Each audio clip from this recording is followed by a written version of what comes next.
এই যিটো মানে ভিডিঅ' দেখালোঁ প্ৰিয়ংকা ভৰালীক লৈ পেলাই, এতিয়া ভিডিঅ'ত ইমান স্পষ্টভাৱে আমি দেখা নাই যে কি হৈছে কি হোৱা নাই।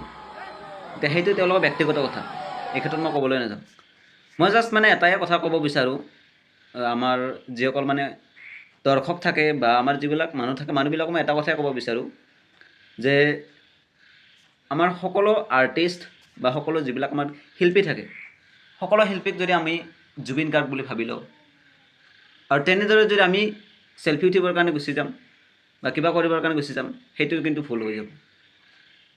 সকলো শিল্পী জুবিন গাৰ্গ নহয়। দেখাত এই ল'ৰাজনে জাষ্ট এটা চেল্ফি উঠিবৰ কাৰণে গৈছিল আৰু তাক কি কৰিছে, গোটেই পেলাই মানে ছাইড কৰি দিছে। সকলো শিল্পীৰ লগত চেল্ফি উঠিবলৈ যাওঁতে অলপমান ভাবি পেলাই যাব, কাৰণ জুবিন গাৰ্গ সকলো নহয়। জুবিন গাৰ্গেতো দুখীয়া মানুহখিনিকো মাতি পেলাই কি কৰিছিল, ফটো উঠিছিল। সকলো শিল্পী তেনেকুৱা নহয়।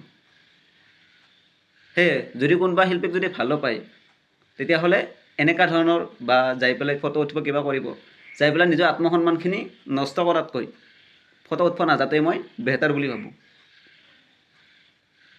এতিয়া কি হ'ল, সেই ল'ৰাজনৰ কি হ'ল, ল'ৰাজনে গাত হাত দিয়া বুলি কৈছে, দিবও পাৰে, কিন্তু আমি ইমানখিনি তথ্য নাই।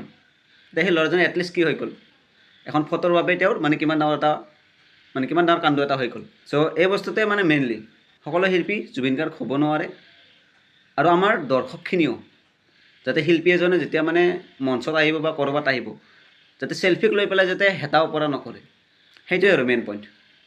আজি ইমান ডাঙৰ এটা ঘটনা কিহৰ বাবে হ'ল, এখন ফটোৰ বাবেই হ'ল। ফটোৰ ওপৰত আমি বেছি গুৰুত্ব দি আছোঁ।